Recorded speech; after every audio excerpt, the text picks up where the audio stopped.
Hari ini insyaallah kita akan melanjutkan kajian dengan materi Ulumul Quran yang insyaallah akan disampaikan langsung oleh Profesor Dr. Haji Abdul Fattah M.Phil.I. Sebelum itu marilah kita sama-sama awali kajian ini dengan melafazkan basmalah. Bismillahirrahmanirrahim. Kami persilahkan kepada Profesor Dr. Haji Abdul Fattah M.Phil.I. Terima kasih. Bismillahirrahmanirrahim. Bismillahi wa bihamdih. Assalamualaikum warahmatullahi wabarakatuh. Alhamdulillahi rabbil alamin wal aqibatu lil muttaqin wala udwana illa 'alaz zalimin. Wassalatu wassalamu ala asyrafil anbiya'i wal mursalin. Nabina wa rasulina wa maulana Muhammadi wa ala alihi wa ashabihil kirami ajma'in. Qala Allahu ta'ala fi kitabihil karim. A'udhu billahi minasy syaithanir rajim. Bismillahirrahmanirrahim. Fastajaba lahum rabbuhum anni la udhi'u amala amilin minkum min dzakarin aw untha ba'dukum min ba'd ila akhiril ayah. Wa qala ta'ala aidan iqra bismi rabbikal ladzi khalaqal insana min 'alaq iqra wa rabbukal akram alladzi 'allama bil qalam 'allamal insana ma lam ya'lam. Wa qala Rasulullah sallallahu alaihi wasallam fi haditsih khairukum man ta'allamal Qur'an wa 'allamah. Wa qala alaihi salatu wassalam aidan talabul ilmi fariidatun ala kulli muslimin wa muslimatin. Rawahu Ibnu Majah. Amma ba'd. Hadratal mukarramin, para hadirin hadirat, kaum muslimin muslimat, mustami'in mustami'at, jamaah salat subuh di masjid tercinta, Masjid Islamic Center Hubul Waton, Nusa Tenggara Barat, dan segenap pendengar radio RRI Pro 1 Mataram yang berbahagia. Alhamdulillah, pada hari Senin yang penuh barokah niki, tanggal 20 November 2023 Miladiah, yang bertepatan dengan tanggal 5 Jumadil Awal 1445 Hijriah, kita bisa bermuajah kembali dalam rangka melanjutkan kajian kita, yakni kajian Ulumul Quran. Mudah-mudahan kajian kita pada hari Senin yang penuh barokah niki diterima oleh Allah Subhanahu wa taala, dapat meningkatkan harkat dan martabat kita sebagai manusia, bukan karena kita memiliki tampilan postur fisik yang gagah atau cantik, tetapi juga batinnya karena memiliki ilmu yang sangat luas, karena memiliki juga, kalau dalam kacamata Islam, kualitas ibadah yang tidak pernah berhenti, karena sesungguhnya disitulah letak kesejatian kita insya Allah sebagai hamba Allah, baik laki-laki maupun wanita. Kalaupun atribut dunia ada yang menjadi tokoh ini, ada yang menjadi, maaf, dari Pak RT, Pak RW, camat, bupati, gubernur hingga presiden, itu atribut dunia. Tapi yang terpenting adalah apa yang kita sampaikan tadi. Kalau atribut-atribut dunia tadi terbatas, yang bisa diberikan amanah oleh Allah, ini dalam bahasa kita. Tetapi bagi kesempatan menuntut ilmu, beribadah, ini Allah berikan seluas-luasnya, termasuk buat kita semua di sini. Dan ini adalah jalan yang bisa dilakukan oleh siapa saja dalam rangka mencari ridho Allah Subhanahu wa taala. Para hadirin hadirat, selanjutnya selawat dan salam kita haturkan kehariban junjungan alam Nabi besar Muhammad sallallahu alaihi wasallam. Allahumma sholli ala sayyidina Muhammad, Allahumma sholli wa sallim wa barik alaih. Mudah-mudahan kita semua yang hadir di masjid niki bersama keluarga kita ini sebagai ikhtiar, sebagai wujud dari cinta kita kepada ajaran Rasulullah, wujud cinta kita kepada dinul Islam, agama Islam ini. Dan sebagai wujud nyata kita hadir di masjid ini, turut menyemarakkan kajian ini merupakan syiar Islam. Fa insyaallah kita berharap mudah-mudahan di hari kiamat kelak Rasulullah sallallahu alaihi wasallam menanda kita, melihat kita, mengajak kita, dan memberikan syafaat kepada kita. Amin ya rabbal alamin. Al-Mukarramun, Bapak Ibu yang dirahmati Allah, pada kesempatan ini kami akan sampaikan kembali materi yang kok sudah lama, hampir setahun. Ayat yang berkaitan dengan ayat yang pertama diturunkan menurut para ulama, dan yang bagian kedua adalah ayat-ayat yang diyakini terakhir diturunkan lengkap dengan riwayat masing-masing. Kenapa agak lama? Karena kami berusaha para jamaah tidak hanya sekedar menyampaikan materi tersebut, tetapi kita coba kaitkan dengan realitas kehidupan kita, aspek yang lain. Dan pada hari ini kami akan sampaikan kembali masih ayat Al-Quran, yakni surah Ali Imran, surah ketiga dari 114 surah dalam Al-Quran, ayat 195. Dan temanya kita fokuskan terkait dengan kesejajaran martabat dan posisi laki-laki dan wanita di hadapan Islam. Jadi alhamdulillah dari depan ini, maaf, kita lihat sekilas ibu-ibu ada yang hadir ini 10 atau 15. Kita berharap kalau bisa besok ibu-ibu sama banyaknya dengan bapak-bapak. Bila perlu lebih banyak ibu-ibu juga. Karena yang bisa menjadi ibu mengurus anak itu hanya ibu-ibu. Bapak-bapak ini ke pengajian dan cari uang ya Tuan Guru ya Pak Haji ya. Ya, karena nanti akan kami sampaikan, Masya Allah, mungkin sudah kita simak, sampun kita telaah, tetapi kita akan perkuat kembali bahwa Islam ini memang cocok agama yang diturunkan oleh Allah Subhanahu wa Ta'ala di akhir zaman, sesuai dengan perkembangan, termasuk dengan pandangan Islam yang begitu adil, tidak hanya untuk kaum laki-laki, tetapi juga atau bahkan memberi perhatian lebih terhadap kaum perempuan. Hanya saja tradisi kita, praktik yang terjadi itu adalah bukan ajaran Islam.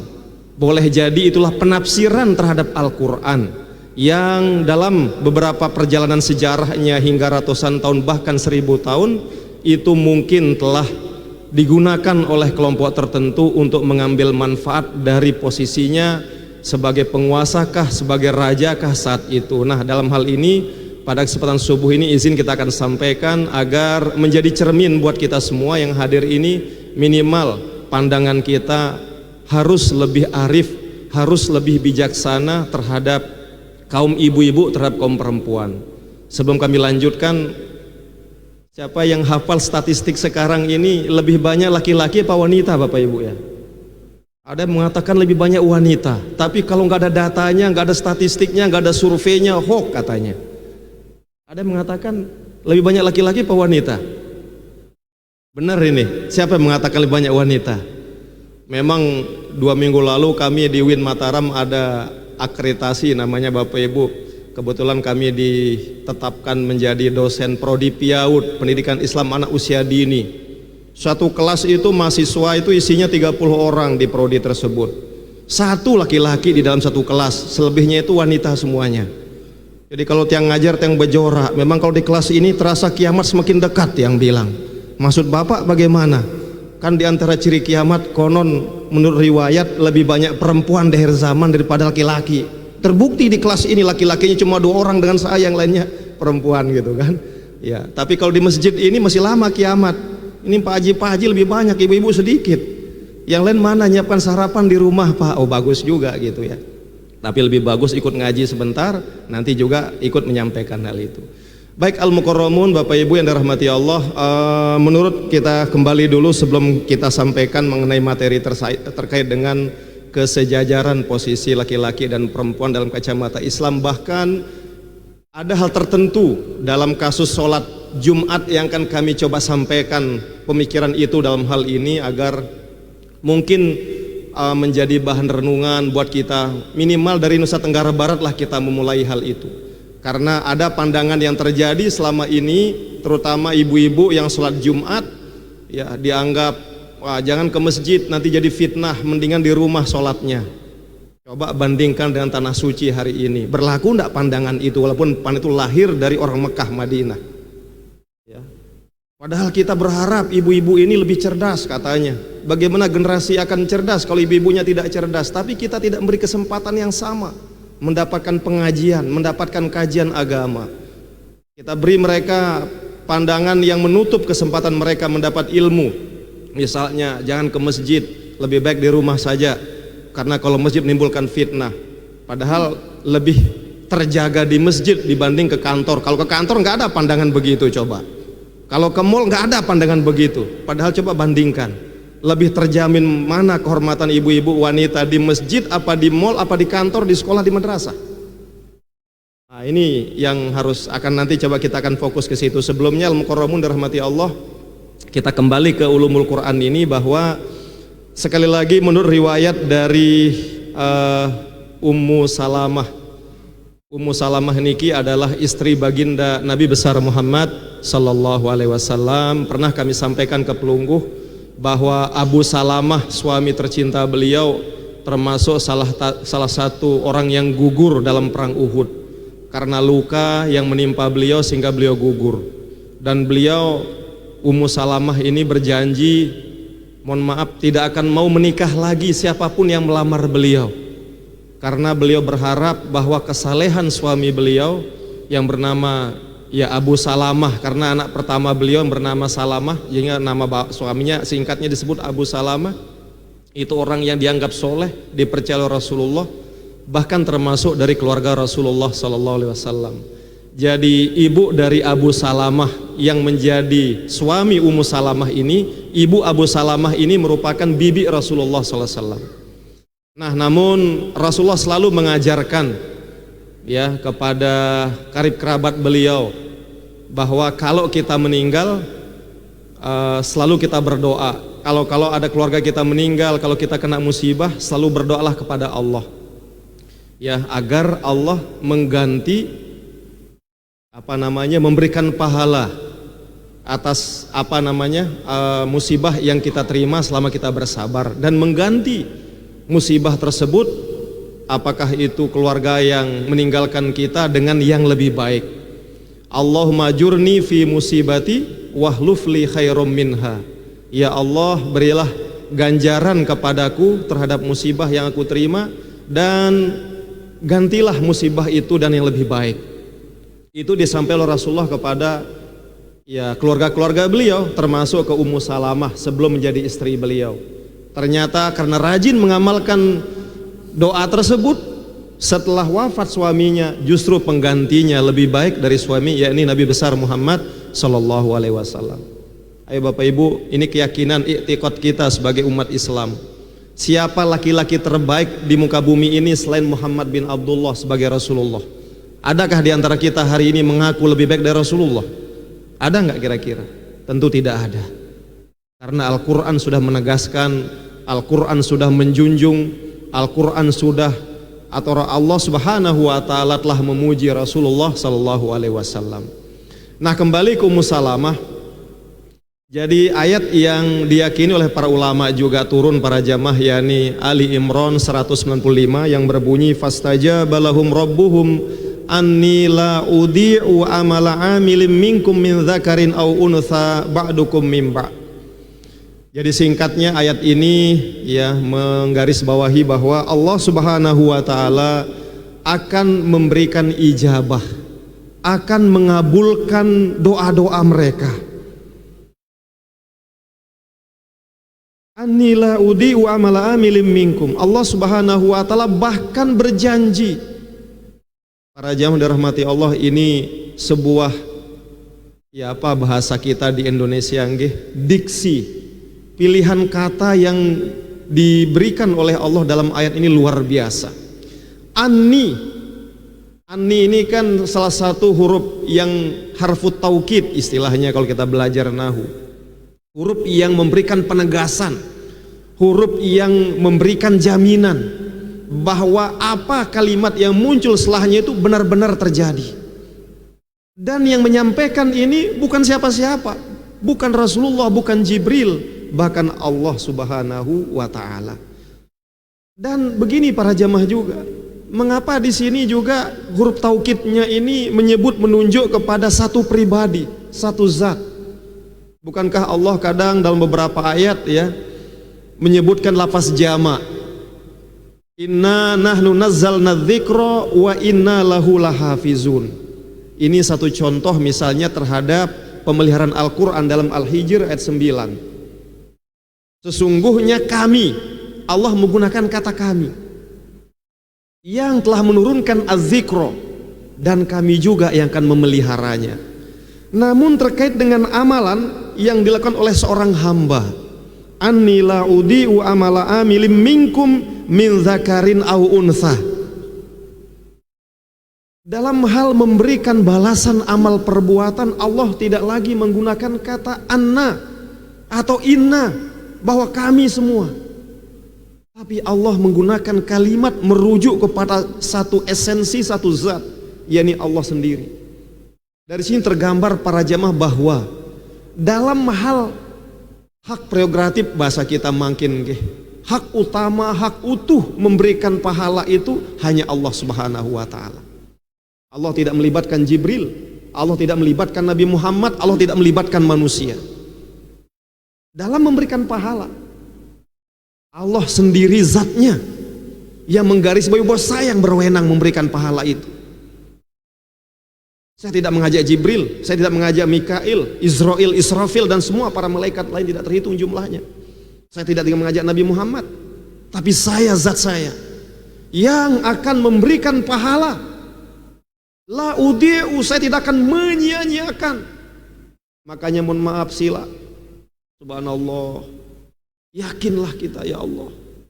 Lungguh bersedekah 100 rupiah saja, apalagi 1000, apalagi 10.000, kalau ikhlas. Tidak ada orang lihat, Allah di samping kita. Allah berjanji dengan ayat ini, la udi'u, saya tidak akan menyia-nyiakan. Kalau bahasa kita napi menyia-nyiakan nih, kan ada orang misalnya dikasih atau bapak memberikan kepada anak, nih kepeng 10 juta, sudah jaga. Bentuk menyia-nyiakannya bagaimana?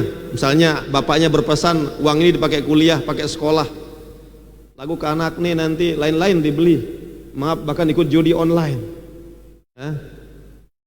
Kira-kira orang berjudi ini untung apa enggak sih? Lebih banyak untung berugi? Nggak bisa jawab Pak, karena udah pernah ikut gitu ya. Tapi banyak cerita mengatakan lebih banyak buntungnya daripada untungnya. Kalau ada seperti ini berarti kita menyia-nyiakan harta. Allah Subhanahu wa taala tidak dalam posisi itu terhadap amal kita. Pelungguh bersedekah, pelungguh beramal, zikir satu dibalas satu.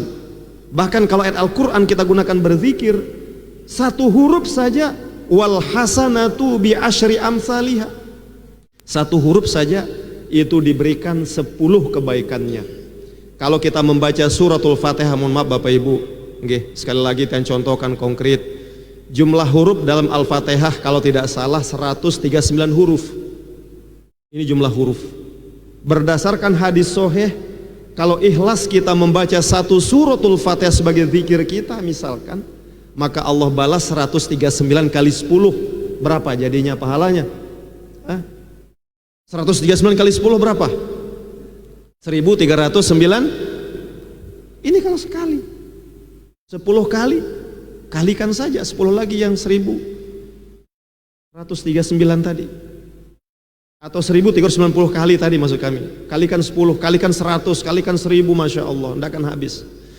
Nah itu Allah garis bawahi, saya tidak akan atau aku tidak akan menyia-nyiakan amalan dari kalian. Allah pertegas sekarang. Di sini ada min zakarin au unsa. Kalau menurut bahasa Arab lagi ada yang mengatakan min bayaniyah untuk menjelaskan. Minkum ini supaya lebih jelas, Allah tidak berhenti di situ. Tapi digarisbawahi lagi supaya orang nggak bertanya, karena maaf Ummu Salamah bertanya, pernah protes ke Rasulullah. Ya, sebelum turunnya ayat ini dalam riwayat kan, ya seperti pernah kami sampaikan sebelumnya, ya Rasulullah, kata Ummu Salamah, arallaha yadhkurur rijala wala yadhkurun nisa. Ya Allah, kami wanita ini, bahasa kita di NTB ini talonate, kita ibu-ibu ini iri dengan bapak-bapak. Setiap ada perintah bapak-bapak disuruh, termasuk hijrah, termasuk lain-lainnya. Ya wajar saja bapak-bapak ini besok banyak pahalanya. Kami wanita bagaimana mau masuk surga? Karena kami tidak mendapat perintah ikut berperang, tidak mendapat perintah mengerjakan yang lain. Maka turunlah ayat Al-Quran yang memberikan jawaban terhadap protes dari para wanita ibu-ibu saat itu yang diwakili oleh Ummu Salamah, ya, istri dari Nabi besar Muhammad sallallahu alaihi wasallam. Ayat ini menjelaskan min bayaniyahnya min zakarin au unsa. Dengan kata lain Bapak Ibu, jadi kalau pelungguh sholat berjamaah, kita yakin kan sholat berjamaah itu pahalanya 27 kali 27 derajat kan? Ya, sholatul jamaati tafdulu sholatal fadhi bisab'in wa ishrina darajah. Sholat berjamaah itu ya pahalanya imbalannya 27 kali lipat dibanding sholat sendiri. Mungkin ada yang bertanya, apakah ini buat bapak-bapak saja? Tidak. Berdasarkan ayat ini min zakarin au unsa. Kita tanya dulu, perintah sholat ini buat bapak-bapak saja atau ibu-ibu ya? Bapak-bapak saja ya wajib sholat, termasuk ibu-ibu. Puasa nanti dalam kurang lebih 4,5 bulan lagi, itu untuk bapak-bapak atau ibu-ibu puasa? Buat semuanya, bapak ibu. Kewajiban zakat fitrah buat bapak-bapak atau ibu-ibu? Semuanya. Haji buat bapak saja atau ibu-ibu? Semuanya. Menuntut ilmu, ngikuti pengajian, wajib buat bapak saja. Tolabul ilmi faridotun ala kulli muslimin wa muslimatin. Ibnu Majah. Hadis sahih. Jadi menuntut ilmu, hadir ke majelis pengajian, hadir ke majelis taklim, belajar sampai ke liang lahat, bukan kewajiban bapak-bapak, bukan saja kewajiban laki-laki, tapi termasuk ibu-ibu. Bahkan siapapun yang berfastabiqul khairat dalam memenuhi kewajiban-kewajiban bersama ini, Allah bisa jadi akan berikan dia lebih dulu masuk surga tanpa melihat jenis kelaminnya. Kalau ibu-ibu di sana itu rajin pergi sholat berjamaah, rajin menuntut ilmu, insya Allah boleh jadi ibu lebih dulu masuk surga dari bapaknya. Allah tidak membedakan. Sudah jelas ayat ini, anni, saya berjanji, saya, mungkin bahasa kita ini bersumpah mungkin ya, kalau kerasnya begitu. Allah tidak akan menyanyiakan pahala dari kalian wahai Bani Adam, min zakarin au unsa, apakah laki-laki ataupun perempuan. Nah, para jamaah dirahmati Allah, ini sebelum kita rinci beberapa hal yang menjadi contoh tentang posisi laki-laki dan perempuan dalam Islam yang lebih nyata lagi, izin yang sampaikan satu bukti bahwa baginda Rasul pun sering di dalam beberapa kesempatan beliau menjadi contoh teladan. Ini juga menjadi contoh dan istilahnya masukan buat kita semua hari ini. Kalau kita benar cinta ke Rasulullah, cinta ke ajaran Islam, kalau ada rapat-rapat di masyarakat, di kantor, biasanya selama ini ibu-ibu diajak enggak? Lebih banyak diajak ibu-ibu bapak-bapak jamaah rapat biasanya. Mohon maaf, biasanya kan kebanyakan bapak-bapak kita undang kan. Ada musyawarah keluarga, biasanya lebih banyak bapak-bapaknya. Ibu-ibu cukup sekek 2 telu. Di kantor juga mohon maaf mungkin begitu. Kadang-kadang mungkin kita sebagai bapak-bapak tiang juga saling mengingatkan, termasuk kami pribadi juga kita semua. Kadang-kadang ada kesan, enak-enak dan ibu-ibu barak ya luir raosna, ya cerewet macam, mohon maaf. Ya kan? Ya. Kadang-kadang kita agak sepelekan itu. Padahal kita mengaku cinta Rasulullah, cinta sunnah Rasulullah. Rasulullah membuktikan, mencontohkan Bapak Ibu yang dirahmati Allah sebagai perwujudan ayat ini, bahwa Allah pun tidak membeda-bedakan dari hambanya. Mau laki perempuan, siapa yang rajin beribadah Allah kasih tanpa membedakan. Hanya memang ada hal tertentu yang memang di situ terkait dengan kodratnya. Seperti kita contohkan ngebang kemarinnya, tapi nanti kita singgung itu. Satu contoh Rasulullah kaitannya Ummu Salamah juga ini. Terkait Ummu Salamah, kita contohkan itu saja. Bahwa Rasulullah SAW jika mendapat masalah para jamaah dalam masalah dakwah, dalam persoalan umat, persoalan non muslim, beliau sering sekali lagi mengajak diskusi keluarga beliau, termasuk istri beliau, istri-istri beliau. Satu contoh Ummu Salamah ketika terjadi perang Hudaybiyah, ini yang tercatat dalam sejarah Islam, nama Ummu Salamah niki termasuk beliau juga yang berani menyuarakan kaum wanita sehingga turunlah ayat tadi. Nah, salah satunya juga adalah dalam perang Hudaybiyah, dalam perjanjian Hudaybiyah maksud kami. Banyak di sini mungkin Profesor Jamal pernah menyampaikan Bapak Tuan Guru Bajang juga pernah menyampaikan tentang perang Hudaybiyah kemarin atau sebelum-sebelum itu yang pernah lihat video-video beliau. Jadi intinya perjanjian Hudaybiyah maksud kami itu terjadi pada tahun 6 Hijrah atau 2 tahun sebelum terjadi Fathu Makkah. Ini terjadi perjanjian Hudaybiyah. Kenapa disebut perjanjian Hudaybiyah? Karena perjanjian itu terjadi di sebuah tempat yang bernama Hudaybiyah. Kalau menurut catatan hari niki, posisi Hudaybiyah itu kurang lebih 22 km dari kota Mekah menuju ke arah Jeddah. Tahun ke-6 Hijrah itu Rasulullah membawa 1.400 sahabat dari Madinah. Rencana beliau akan menaikkan ibadah haji ya ke kota suci Mekah. Coba 1.400 pasukan dibawa, bukan sedikit ukuran jumlah manusia saat itu. Namun ketika sampai di Hudaybiyah, apa yang terjadi? Pemuka Quraisy itu menghadang beliau dan menawarkan beliau berunding singkatnya dengan cara yang sangat kasar, dengan cara yang bahasa kita kurang ajar lah. Intinya bahwa perjanjian itu berisi beberapa poin, secara umum mengajak untuk gencatan senjata, tidak berperang selama 10 tahun. Namun sahabat banyak yang marah para jamaah, termasuk Umar bin Khattab hampir mengeluarkan pedang. Kenapa? Karena di dalam redaksinya itu tadinya mau menggunakan basmalah Bismillahirrahmanirrahim, oleh utusan Quraisy disuruh hapus.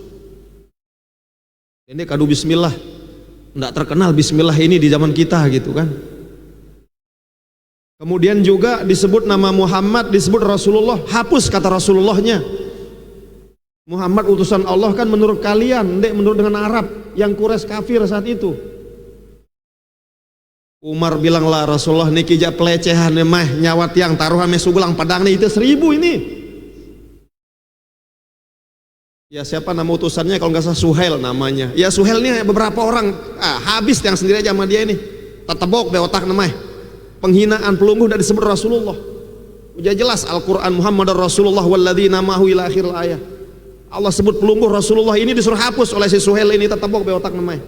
Jangan Umar, jangan, sabar, dia sili dulu, tenang. Kalau bahasa kita slow bro, slow, jangan marah, jangan. Ada hikmahnya ini. Sarungkan lagi lah, kurang ngajar Suhail ini. Nah, itu Hudaybiyah. Intinya para jamaah, hari itu dari beberapa poin tidak boleh berperang 10 tahun. Kedua, di antara yang dianggap merugikan oleh orang Arab, oleh para sahabat waktu itu yang dari Madinah, kalau ya umat Islam pengikut Rasulullah yang dari Madinah datang ke Mekah, itu tidak boleh dikembalikan ke Madinah, harus ditahan selamanya di Mekah supaya menjadi penduduk Mekah. Sebaliknya orang Mekah, orang Quraisy yang datang ke Madinah disuruh segera ule, tak boleh lama-lama, umpama 3 hari selesai urusannya suruh pulang ke Mekah supaya jangan menjadi penduduk Madinah. Oh ya, makanya Umar lah, ini curang ini perjanjian ini. Sabar Umar, dendek sili dulu, slow men, slow. Ternyata singkatnya para jamaah, dengan kebesaran jiwa Rasulullah, banyak justru orang Quraisy itu yang akhirnya takluk dengan sikap Rasulullah dihina. Beliau tetap sabar, beliau tetap kedepankan rahmatan lil alamin, tidak segera marah. Justru 2 tahun berikutnya dari 1.400 itu menjadi 10.000 karena Hudaybiyah ini. Namun lebih dari itu, karena kita berbicara Ummu Salamah para jamaah, singkatnya selesailah perjanjian Hudaybiyah niki, para sahabat itu kecewa dengan Rasulullah. Ada masa kita ini Nabi istilahnya dongkol ini, ada jengkelnya dengan Rasulullah sahabat ini karena para sahabat kan mohon maaf tidak memiliki bahasa kita itu fatonah. Kecerdasan beliau para sahabat Abu Bakar, Umar, Utsman, Ali kan jauh di bawah Rasulullah. Visi misi beliau ini tidak sejauh Rasulullah. Sehingga dengan Hudaybiyah ini dianggap, aduh Rasulullah ini terlalu sabar, mengalah terus, kapan lagi kita mau menang kalau begini. Padahal tidak tahu di balik itu pertolongan Allah datang luar biasa. Nah kaitannya dan itu kecewanya para sahabat, Rasulullah menyuruh para sahabat yang lain, wahai sahabatku, kan niatnya mereka niki mau datang pergi haji, umroh, membawa juga hewan-hewan untuk disembelih yang menjadi apa istilahnya itu untuk dam. Rasulullah menyuruh kita tidak jadi haji tahun ini karena di antara isi perjanjian Hudaybiyah itu tahun 6 Hijrah itu tidak boleh berhaji, boleh itu tahun depan. Itu akal-akal orang Quraisy. Akhirnya Rasulullah menyampaikan, wahai para sahabatku, potong apa namanya hewan ternak yang kalian bawa dari Mekah. Kita ya istilahnya dipotonglah di sini di Hudaybiyah itu karena kita tidak akan pergi berhaji atau umroh. Tidak ada yang mendengar Rasulullah. Ya sahabat juga bahasa kita hari ini kan manusia. Mereka kecewa dengan Rasulullah intinya. Karena bagi pikiran beliau-beliau itu kita kalah lagi di Hudaybiyah ini. Akhirnya Rasulullah menyampaikan kalimat tuh nggak ada yang dengar. Rasulullah kecewa juga. Masuklah ke tenda beliau bertemu dengan Ummu Salamah, istri tercinta beliau. Ya Rasul, mengapa engkau sedih sekali? Berembendek sedih Ummu Salamah. Kok nggak ada yang dengar lagi omongan saya para sahabat ini sejak Hudaybiyah ini gitu, perjanjian ini. Saya suruh mereka potong hewan yang mereka bawa ini, nggak ada yang mau melakukan. Seperti mereka ini masih jengkel dengan saya. Kurang lebih begitulah bahasa kita. Bagaimana pendapatmu Ummu Salamah? Nah Rasulullah mengajak diskusi, minta pendapat kepada istri beliau. Ummu Salamah dengan kecerdasannya para jam menyampaikan, Rasulullah saya punya pendapat. Pelungguh tidak usah ngomong dan mulut lagi.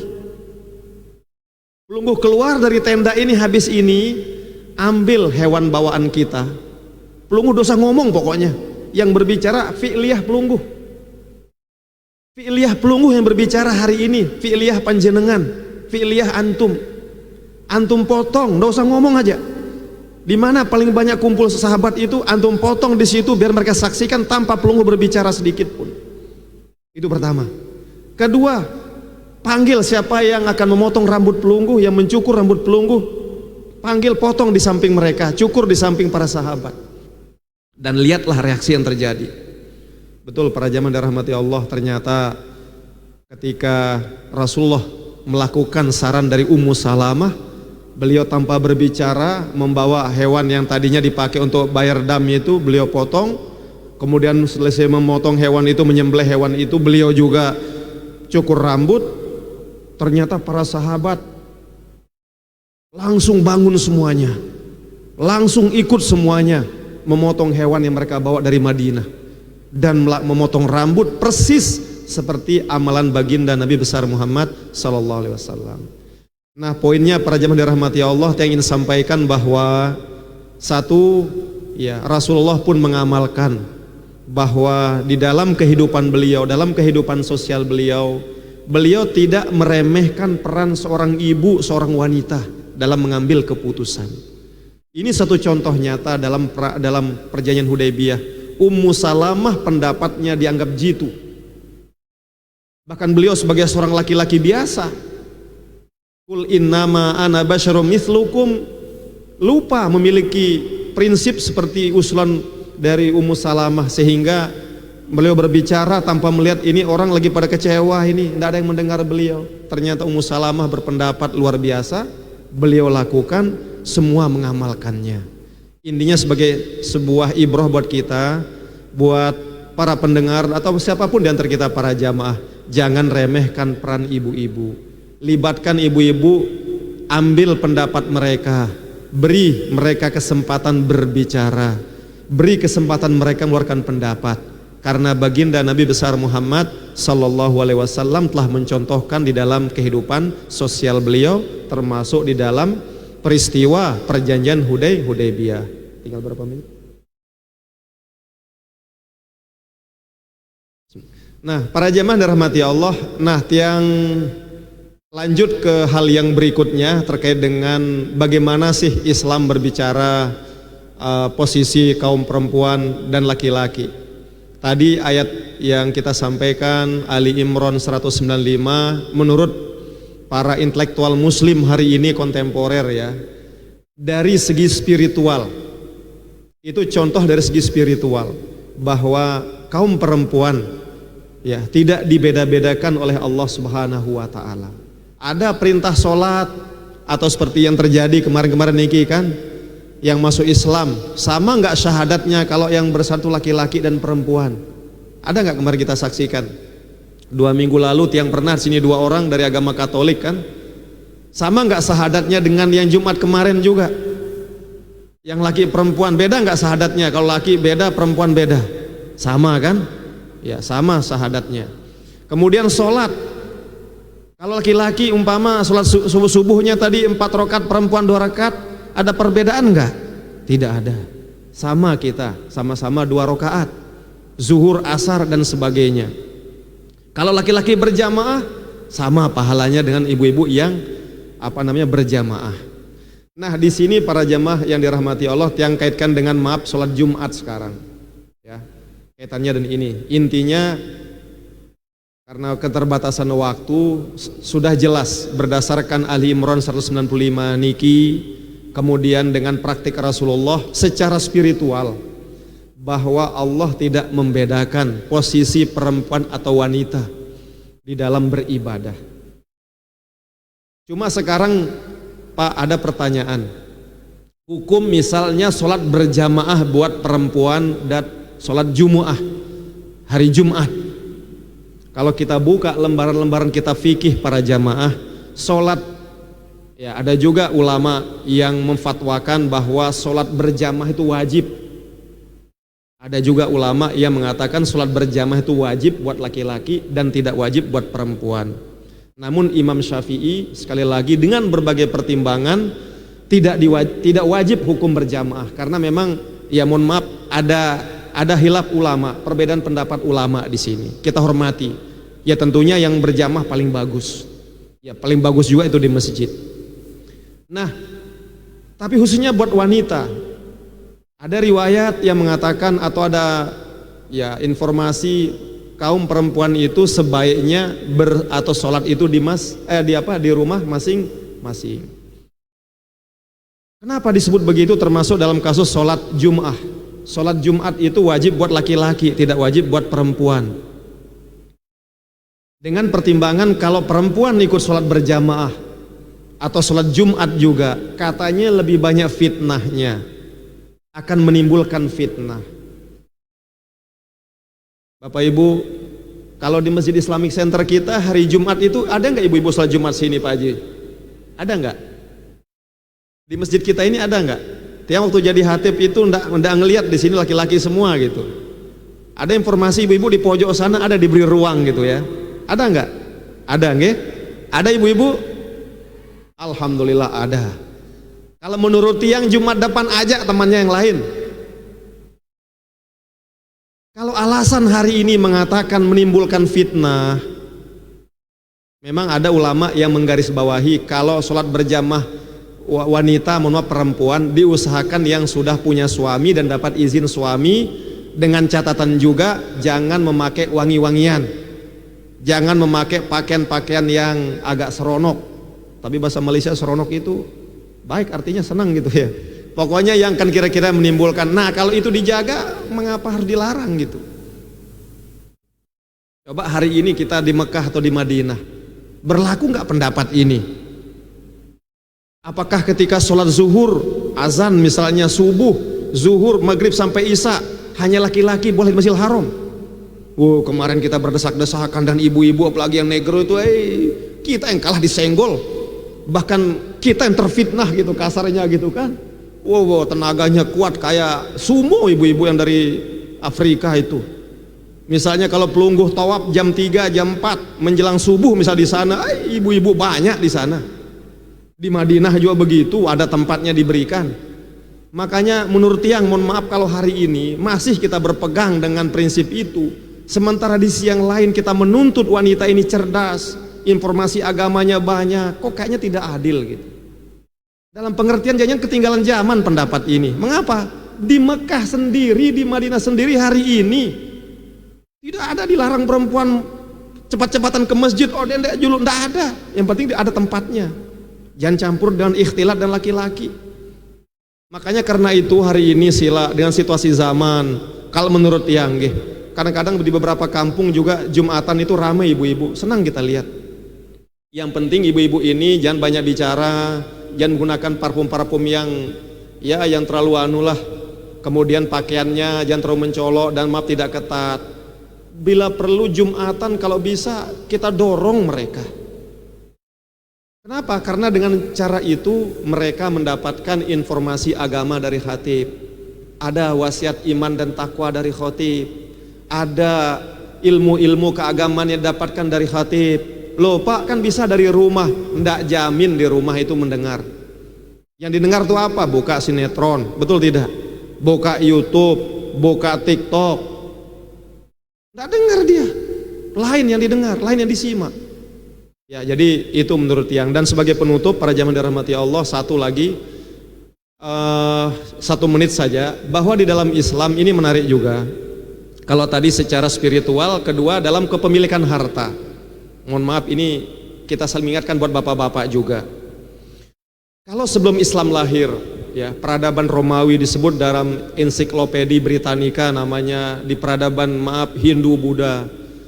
Ketika seorang istri itu atau seorang perempuan wanita menjadi suami dari seorang laki-laki, maka diri dan hartanya itu sepenuhnya menjadi milik suaminya. Artinya apa? Jika wanita itu bawa harta, umpama ukuran kita hari ini 10 juta, maka si suami bebas berhak menggunakan uang itu tanpa harus minta izin ke istrinya. Tapi Islam mengangkat derajat perempuan, melarang menimbun anak perempuan dikubur hidup-hidup.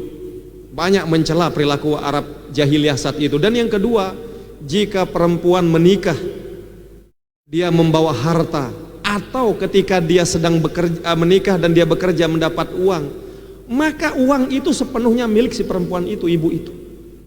Artinya apa bapak-bapak? Mohon maaf saling mengingatkan. Karena kita baca berita kan banyak juga orang memperdaya, menipu istrinya. Kalau dalam Islam kita bicara hukum potong tangan, bapak ibu, mohon maaf. Berapa sih had ketentuan sehingga kalau orang mencuri itu kena potong tangan?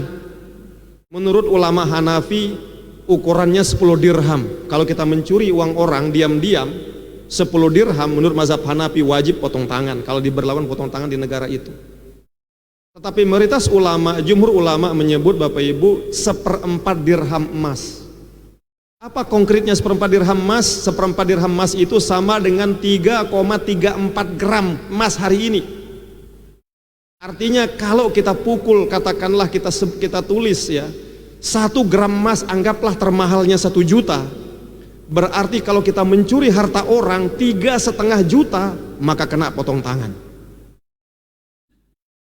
Mazhab Syafi'i bahkan bapak ibu, kebaikan kita di Indonesia kan mazhab Syafi'i, ngeri di mazhab Syafi'i kalau bicara supaya kita hati-hati mengambil harta orang.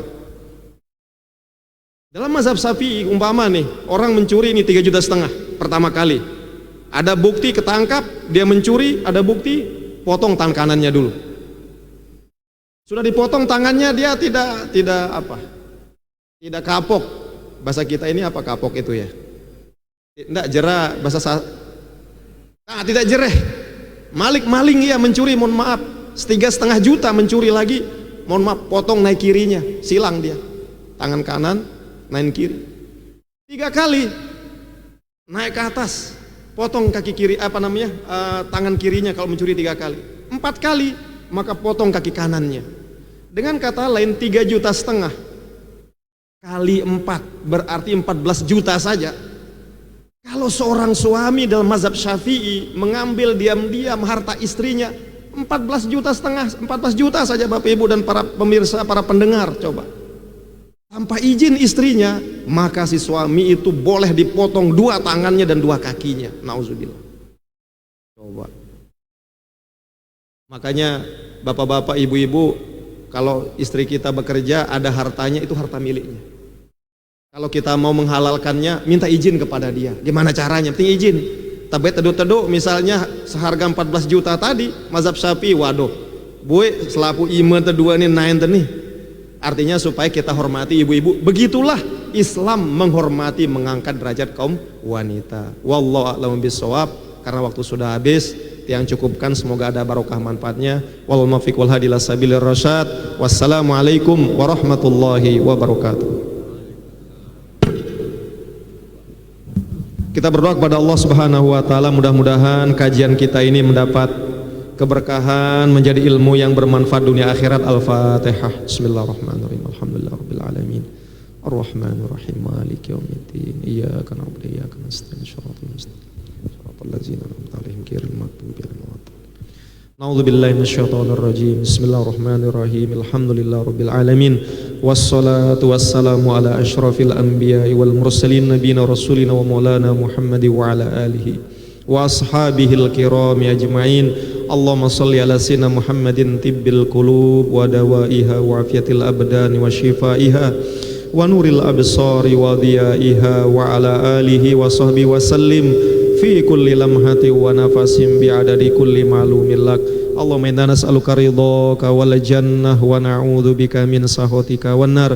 Allahumma rabbana ya Allah ya Rahman ya Rahim, la tada' lana fi maqamina wa fi majlisina wa fi masjidina hadza dzamban illa ghafartah wa la hamman illa farrajtah wa la aiban illa satartah wa la maridan illa syafaitah wa la jahilan illa 'allamtah wa la mu'siran illa yasartah wa la haraman illa tahartah wa la musafiran illa sallamtah wa la hajatan min hawaijid dunya wal akhirah hiya laka ridwan wa lana fiha salah illa qadaitaha wa yassartaha wa barakta fiha ya rabbal alamin. Allahumma syrah bil qur'ani sudurana wa yassir bihi umurana wa azim bihi ujurana wa hasin bihi akhlaqana wa nawir bihi qulubana wa kuburana ya Allah ya rabbal alamin. Rabbana atina fid dunya hasanatan wa fil akhirati hasanah wa qina adzabannar walhamdulillahi rabbil alamin bi barakati suratil